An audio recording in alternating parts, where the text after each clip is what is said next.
At nagpunta na nga ang dalawa sa isang templo, at seryoso nilang dalawa na tinitingnan ang loob nito galing sa labas.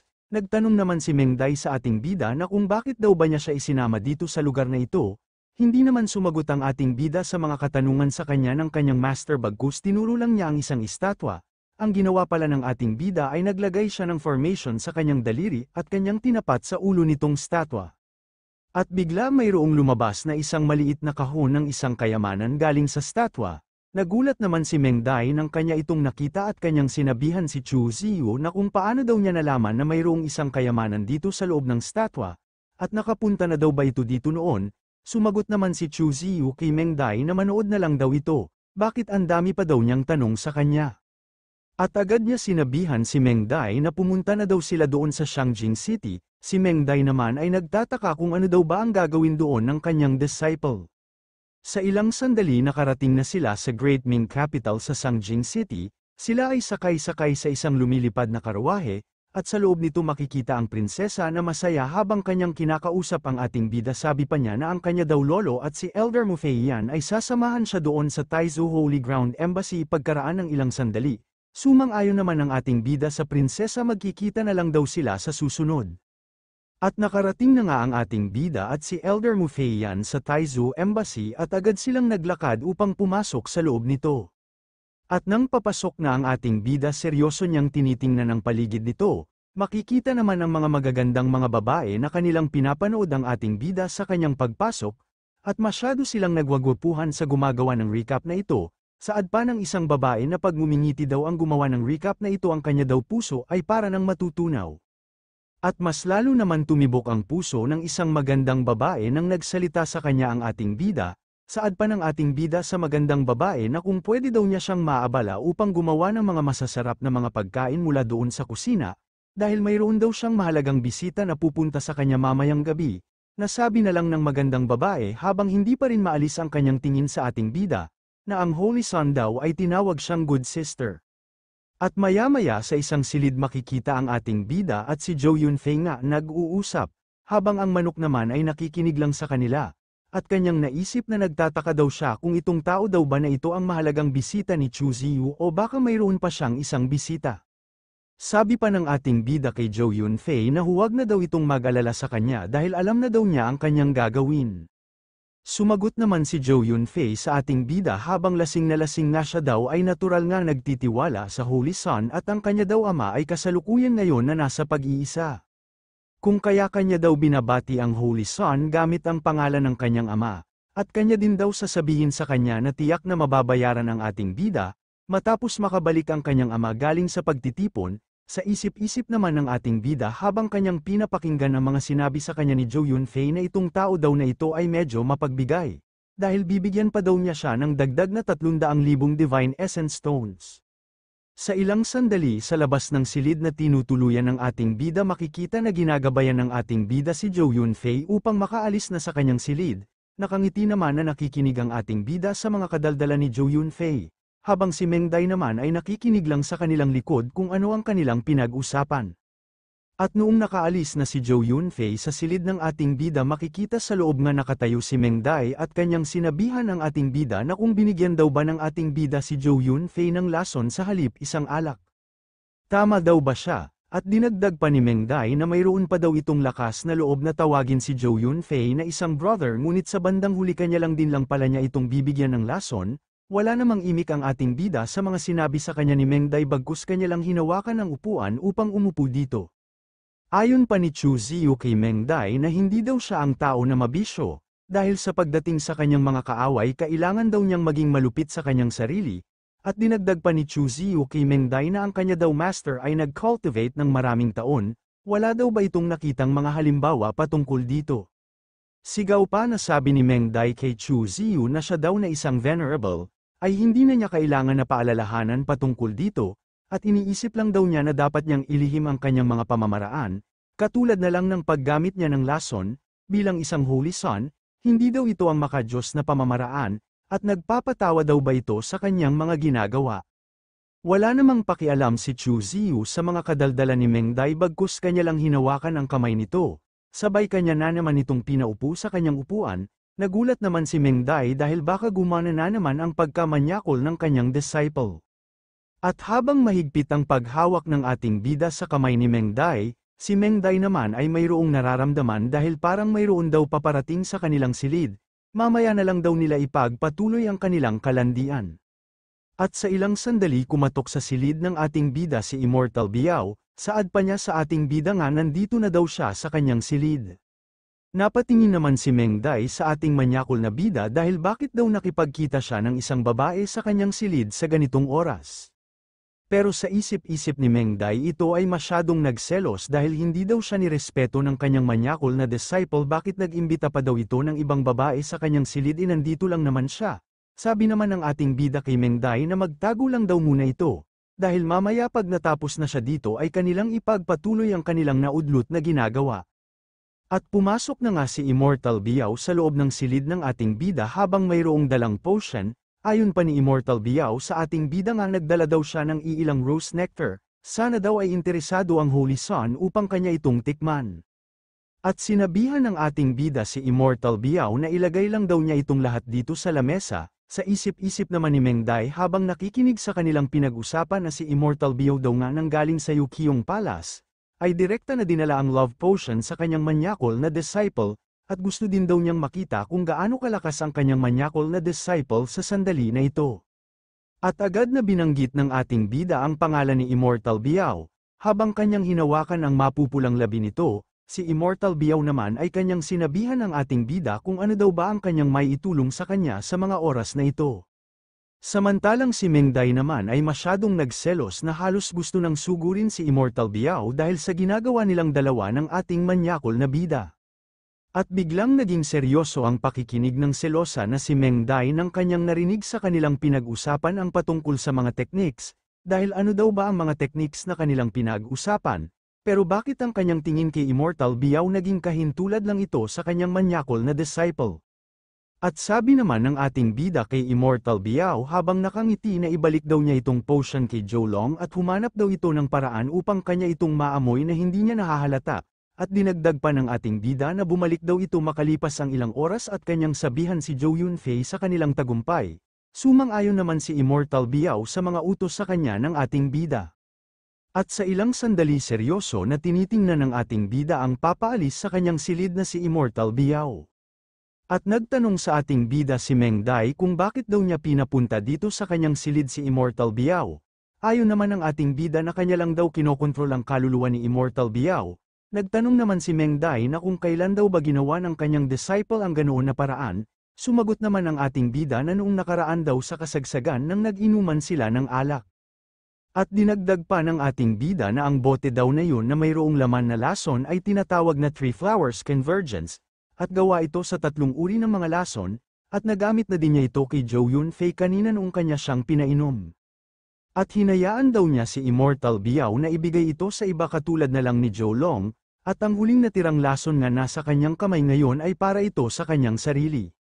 At dinagdag pa ng ating bida na kapag ang 3 daw na lason na ito ay nagkahiwalay ito ay magdudulot ng malaking pinsala, ngunit kung sila ay lumitaw sa loob ng 1,000 kilometro sa isa't isa, ang 3 lason na ito ay agad na magagalit, kahit na ang High Saints katulad ni Zhou Long ay manghihina ng 40%, masyado namang nagulat si Meng Dai sa mga epekto ng lason nga nasa kamay ng ating bida. At ito ay nagsalita kay Chu Ziyu na ang ating bida daw ay masyadong tuso. Dahil mayroon na itong naisip kung paano patayin ang kabilang panig. Ngunit kahit mabawasan pa ang lakas ng isang High Saints ng 40%, hindi pa rin ito ang isang bagay na dapat panghawakan ng ating bida, at dinagdag pa ni Meng Dai habang nakangiti na maliban na lang daw kung hihingi ang ating bida ng tulong sa kanyang master. Pero huwag na lang daw isipin ng ating bida ang kanyang mga sinabi ngayon dahil siya na bilang kagalang-galang ay hindi tutulungan ang kanyang manyakol na disciple. Ayon naman ni Chu Ziyu kay Meng Dai na wala naman siyang sinabi sa kanya na humihingi siya ng tulong ng alinman, at sabay kanyang pinakita kay Meng Dai ang isang item, dahil mayroon daw siya ditong 7th grade trap formation array sa kanyang kamay ngayon, basta sapat lang daw ang kanyang Divine Essence Stones, magagawa na daw niya itong ma-activate, at pagkatapos daw ng kanyang gagawin iniisip daw ba ng kanyang master na makaligtas si Zhou Long dito.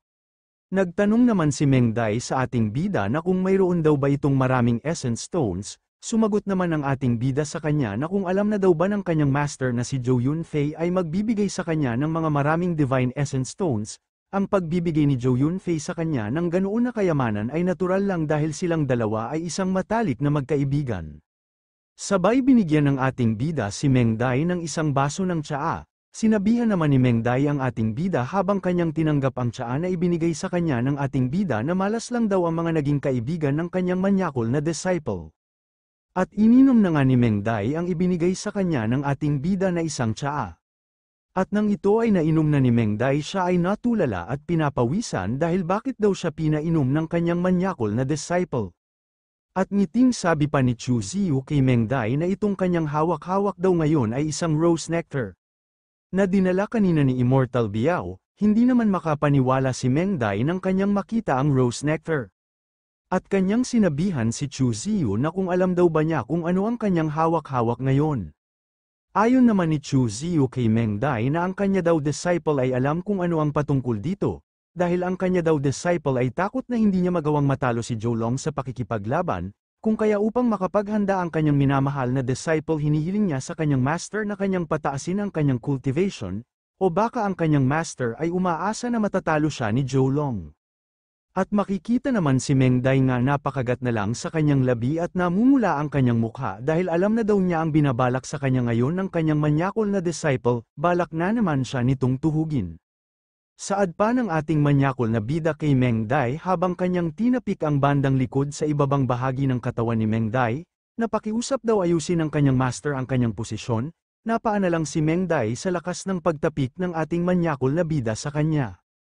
At makikita si Meng Dai na wala nang magawa dahil ginahasa na siya ng ating manyakol na bida, habang nakatalikod, at sa ilang sandali maririnig ang lakas ng pag-ungol ni Meng Dai dahil ramdam niya ang malaking sandata ng ating bida na binaon sa kanya.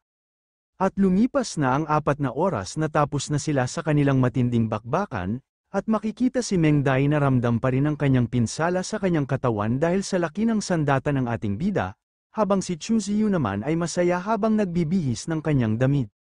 Nang biglang lalabas na sana siya sa kanyang silid may bigla na lang itong masamang nararamdaman sa kanyang katawan, at kanyang nasabi na ang gamot daw na kanyang nainom kanina ay masyadong malakas ang epekto sa kanyang katawan, hindi na daw niya ito gagamitin ng madalas. At sa ilang sandali mayroong biglang kumatok sa kanilang pintuan, sa isip-isip naman ng ating bida na kung sino daw ba ang mga tao nga nasa labas ng kanyang pintuan. At nang lumabas na ang ating bida sa kanyang silid makikita ang prinsesa at mayroon itong dalawang kasama, sabi pa ng lalaki sa ating bida na pakiusap daw iligtas ng Holy Sun ang kanilang Zhu family. Sabi naman ng ating bida sa matandang lalaki na sundan daw nila siya sa loob ng guest room. At sa isip-isip naman ng ating bida na ilang dekada na daw ang nakalipas itong kanyang brother-in-law daw ay matanda na tingnan. Itong matandang lalaki pala na nasa harapan ng ating bida ay ang ika-10 emperor na si Zhu Yong. Nagtanong naman ang ating bida kay Zhu Yong, na kung ang 7 princess daw ba ang nagsabi sa kanya patungkol dito, ngunit hindi daw siya tutulong sa kanila kung walang kabayaran. Sumagot naman si Zhou Yong sa ating bida na basta makamit lang daw ng kanilang pamilya ang panalo, hindi lang daw ang dalawang kanyang kondisyon ang kanilang ibibigay sa Holy Sun. Sabi naman sa kanila ng ating bida na ang kanya daw dalawang kondisyon ay ang una gusto daw niyang kunin ang dalawang item na nasa Royal Treasury at ang pangalawa na kanyang kondisyon ay ang hilagang ari-arian ng hari ay mapapasa kanya pagkatapos nila itong maipanalo. Agad din naman sumang ayon sa mga kondisyon ng ating bida si Zhou Yong, sabi naman ni Chu Ziyu sa kanila na pwede na daw silang bumalik sa kanilang palas ngayon. Nagtanong naman ang prinsesa at ang prinsipe na ano daw ang kanilang kailangan gawin kasama ang Holy Sun, ayon naman ang ating bida sa kanilang dalawa na umarte lang daw sila, dahil siya na daw ang bahala sa lahat. At lumipas na nga ang umaga sa Shangjing City sa Taisu Holy Ground Embassy, dito makikita ang ating bida na kagigising palang galing sa kanyang silid at ito ay papunta kay Meng Dai. Habang si Meng Dai naman ay masaya habang kumakain ng prutas dahil masaya ang kanyang gising dahil nakascore siya kagabi sa ating bida. At nagtanong si Chu Ziyu sa kanyang master na di ba daw mayroon siyang mahalagang gagawin ngayong araw. Pakipot naman na sinabihan ni Meng Dai ang ating bida na huwag daw itong maingay. At dinagdag pa ni Meng Dai sa kanyang manyakol na disciple na itong Shangjing City daw ay hindi teritoryo ng kanyang manyakol na disciple kung kaya huwag itong maingay dahil maaari daw siyang umupo kung saan niya gusto at wala daw magagawa ang ating bida tungkol dito.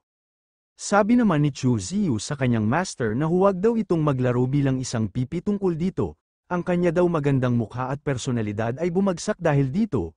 Wala namang pakialam si Meng Dai sa ating bida dahil kahit ano pa daw ang kanyang itatanong sa kanya, hindi pa rin siya magsasalita.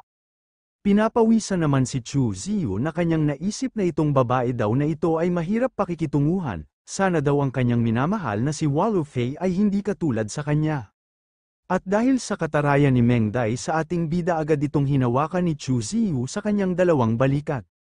Saad pa ng ating bida kay Meng Dai na ngayon daw ay aalis na siya pero bago daw siya aalis gagawin daw muna nila ang palagi nilang ginagawa tuwing may bakante silang oras. At dinagdag pa ng ating bida kay Meng Dai na hindi daw niya kunin ang kanyang katahimikan ngayon, at huwag daw itong sumunod sa kanyang kalooban baka mahuli daw siya ng kanyang sariling presensya. Hindi naman nakasagot si Meng Dai sa mga sinabi sa kanya ng ating bida. At sa Shangjing City sa 749 na area, dito makikita ang mga maraming mga pulubi na nakahandusay lang sa lansangan, sila ay naghihintay kung mayroong magbigay sa kanila ng kaunting tulong.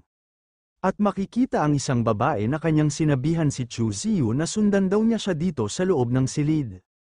At sa kabilang banda naman sa Shangjing sa Northern King Palace sa loob ng secret basement. Makikita dito ang isang nakatalukbong na tao na mayroong maraming buntot na kanyang pinuntahan ng isang tao na nakalambitin sa loob ng secret basement. Ang nakalambitin pala sa loob ay si Zhou Long, at sinabihan ng nakatalukbong na tao si Zhou Long na mayroon daw siyang magandang balita sa kanya. Saad pa niya kay Zhou Long na noong huling gabi daw mayroong pangahas na sumubok sa kanya upang siya ay bigyan ng lason, at kanyang tinawanan si Zhou Long dahil sa masamang palad daw hindi sila nagtagumpay. Sabi naman ni Zhou Long sa isang halimaw na lalaki habang nahihirapan sa kanyang kasalukuyan na posisyon, na kung ano daw ba ang gustong gawin ng isang Lord of Thousand Faces. Saad naman ng Lord of Thousand Faces kay Zhou Long na simple lang naman daw ang kanyang gustong gawin, ang maging isang emperor sa Great Ming Empire, at dinagdag pa niya na kung hindi daw ba alam ni Zhou Long na ang kanyang isang anak ay gustong maging isang prinsipe at kanya daw sinabihan ang kanyang isang anak na tutulungan daw niya siya upang maging ganap na prinsipe, at yun daw ay isang katangahan. At kung ganap na daw siyang maging emperor dito sa Great Ming Empire, gagamitin daw niya ang mga maraming bilang ng mga tao nga nasasakupan nito upang kanyang gawing sakripisyo sa genocide flag, dahil doon magawa na daw mag-awaken ang kanyang spirit.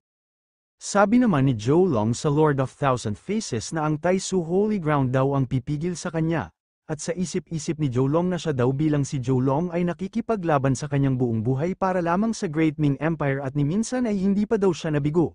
Pero napalitan pa rin siya ng isang demonyo at naging isang taksil pa sa bandang huli. At tawang sabi pa ng Lord of Thousand Faces kay Zhou Long habang papaalis na ang isa daw niya na kagalang-galang na anak ay inimbitahan ng Taisu Holy Sun patungo sa Piaozu Island para sa isang pagpupulong, at siya daw ay pupunta doon at kanilang pag-usapan ng patungkol sa pagkudeta. Nagulat naman si Zhou Long sa kanyang narinig dahil totoo daw ba ang kanyang sinabi ngayon sa kanya na ang Taisu Holy Ground ay tutulong sa kanya para sa kudeta. Yun daw ay imposible. Nakangiti naman ang Lord of Thousand Faces na kanyang sinabihan si Zhou Long habang kanyang ginaya ang mukha nito, saad pa niya na aalagaan daw niya siya pati na rin ang kanyang buong pamilya, ang kanya daw anak na si Zhou Yun ay isang mabuting bata, at ang kanya daw asawa ay kanyang titikman, dahil sa mga narinig ni Zhou Long sa mga sinabi sa kanya ng Lord of Thousand Faces, ay kanya itong sinigawan na kanya daw itong papatayin, ito daw ay magdurusa sa kanyang kamatayan. At sa Piaozu Island, dito makikita ang isang painuman na mayroong dalawang babae nga nag-uusap dahil ayon daw ni Senior Chi Wuhen na nanggaling sa Shen Sect. Na ang Great Ming Empire daw ay tutulungan ng Shen Sect Purple Holy Fire upang tulungan sila na mag-forge ng isang sagradong item sa paparating na kalahating buwan. At sila din daw ang mag-host sa paparating na tournament doon sa Shangjang City, at ang lahat daw na mga younger generation ay pwede doon sumali. At ayon naman ng isa pang babae nga narinig din daw niya kay Senior Chi Wuhen, na siya ay nangangako na sila daw ay gagawa ng isang malakas na item upang gawing gantimpala sa paparating na tournament. At sa hindi naman kalayuan sa mga babae nga nag-uusap makikita dito ang ating bida at si Zhou Yunfei nga nag-uusap sa isang lamesa, At nagtanong si Chu Ziyu kay Zhou Yunfei na itong si Chi Wuhen daw ba ay isa sa gagawa ng isang item na Guiyuan. Agad din naman sumang-ayon si Zhou Yunfei sa ating bida dahil tama daw ang kanyang mga hinala, ang Guiyuan daw na imbento ng kanyang senior sa sarili nitong pagsisikap, ito daw ay pwedeng pangtapat laban sa mga demonyo.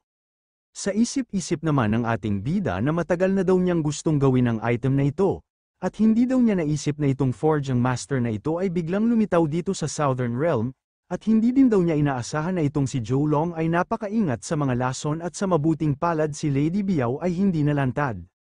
Bigla naman natuon ang kanilang pansin sa taong pumasok sa bahay painuman dahil ang hari daw ay nandito, nasabi na lang ng ating bida sa kanyang sarili na hindi daw niya inaasahan na ang tao na ito ay makikipagkita sa kanya ng harap-harapan dito sa lugar na ito. At makikita ang nagpapanggap na si Zhou Long na seryoso nga nakatingin kung saan ang kinaroroonan ng ating bida, at diretso itong naglakad upang lapitan sila sa kanilang lamesa. Nakangiti naman na pinakilala ni Zhou Yunfei ang ating bida sa kanyang huwad na ama. Sabi pa ni Zhou Yunfei sa huwad na si Zhou Long na ito daw ang Taisu Holy Son na si Chu Ziyu. Nakangiti naman nga nagbigay paggalang ang huwad na hari sa ating bida at maging ang ating bida ay nagbigay din ng paggalang sa kanya.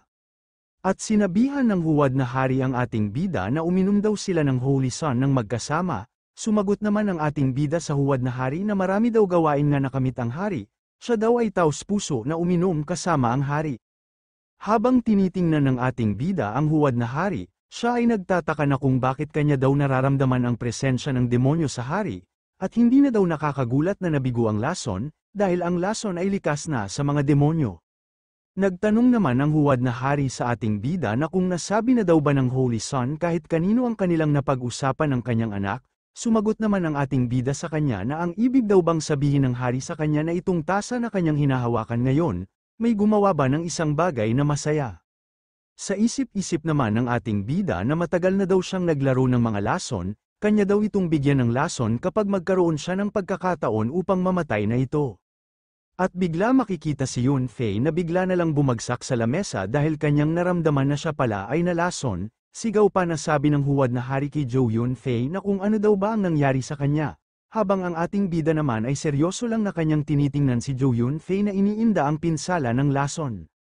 Ang babae naman nga nakakita sa kaganapan ay napasigaw ng malakas dahil sa kanyang karumaldumal nga nakikita sa sahig. Dahil pala si Zhou Yunfei ay wala ng buhay sa kanilang harapan dulot ng ibinigay sa kanya ng ating bida na lason.